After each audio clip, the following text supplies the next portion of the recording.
Hi guys! Ayan guys, ginawa ko yung mga natirang tela ng anak ko na scrunchie at saka scrunchies. Ay, ano ba ang tamang pronunciation. Tapos ito yung iba, gagawin ko siyang bow accessories. Ayan. Ito. Yung mga ano na yan guys, nang ginawa ko na siya. Anuin ko na lang siya, yung aayusin na lang. Tinahi ko na ng tinahi para isang ayusan na lang. Ngayon guys, yung mga ginawa ko ditong pang scrunchies, ilalagyan natin ng garter. Ayan, garter.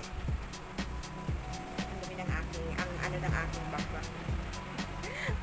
Ang mananahi daw kasi po, talagang sadyang makalat. Marami pa yan sa likod ng camera guys. Marami pa yan. Hindi nyo lang nakikita. Ayan. Saka ayan guys.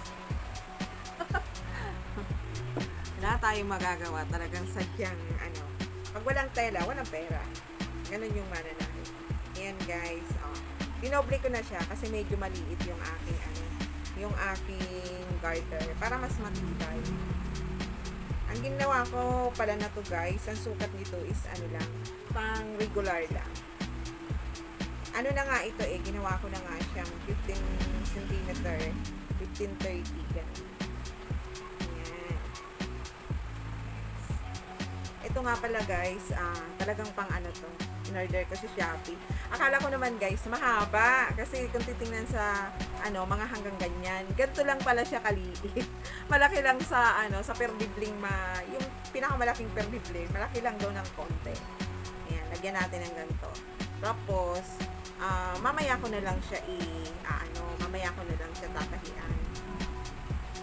Pero kunting-kunti na lang nito guys ang ang kailangan tahian. Kasi tinahian ko na siya. Ayan. Tingnan mo guys, hindi pa yan naaayos pero napakaano na ating ganda na. Gandang tingnan.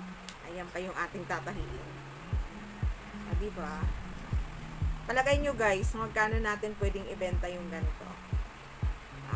Yung kasi, yung mga una kong nagawa, nabili na, wala lang bayad. Nabili na ng aking anak.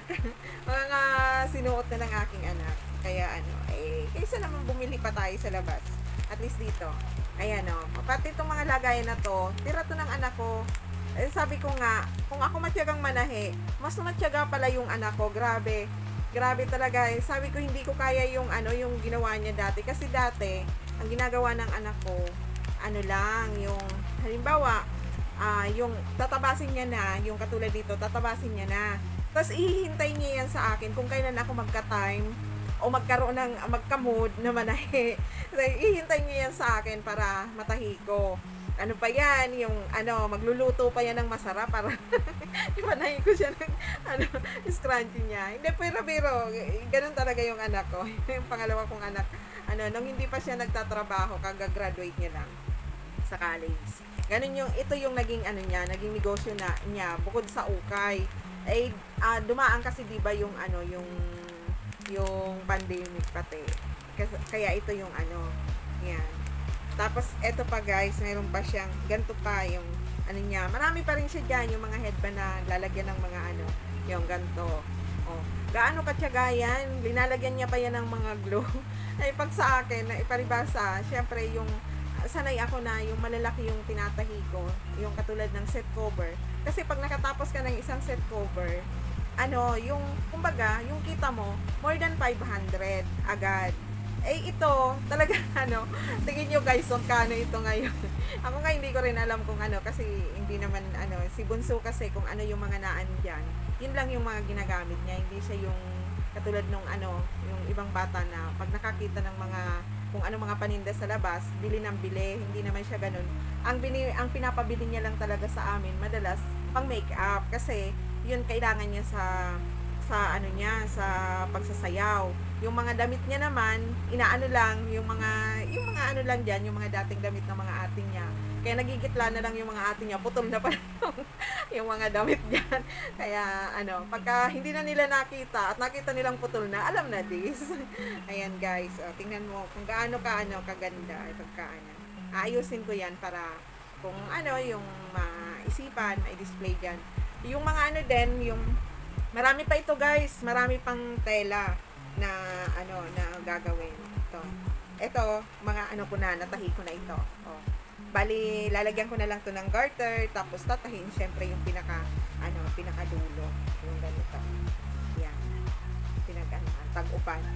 Tapos, ito, yung mga ano, nung isang araw naman, yung mga tinahi ko naman, inuunti-unti ko yung aking mga tirang tela naman dyan, na yung mga Canadian cotton, na ano, ginawa ko naman ng ginawa ng mga ano, yung iba, yung malalaki pa, ginawa ko siyang punla. Yung ano, yung medyo maliit na, ginawa kong bag. Yung bag na pwedeng sa pang grocery, ayun, ginawa ko siya. Yung pwede naman doon sa maliliit, yun din. Wala lang, maano lang, kasi sayang naman nagdudumi lang dito sa aking lalagyanan. Dudumi na. Ang dami pa niyan guys, nandun sa taas, sako-sako. Marami pa siya. Tapos yung mga ano naman, yung gaya kong isunod, basta't natapos ko na yan, marami pa doong tambak yung anak ko na yung ginawa, yung paninda niyang ukay na mga paldang maong. Ibababa ko yun, at yun naman ang tatahiin ko na kung anong matahi natin yan guys. Ayan guys, ito na ang aking gagawin. Makikipagtuos na ako dito guys. Makikipagtuos na. Yan, ito na guys, ang aking natapos sa mga natirang ano, scrunchie ng anak ko. Ayan, ay sa mga natirang tela ito, mga scrunchie. Oh. Ito naman, mga ribbon. Yan. Yan guys. Ang ganda.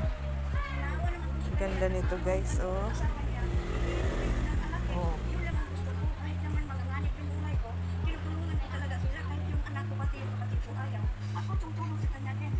Yan. Yan. Ang gaganda guys. Ayan. Ano yan po? Oh. Ito naman, dilaw. May scrunchie yung dilaw. Ito red. Ito red and yellow. Ito naman white. Yan.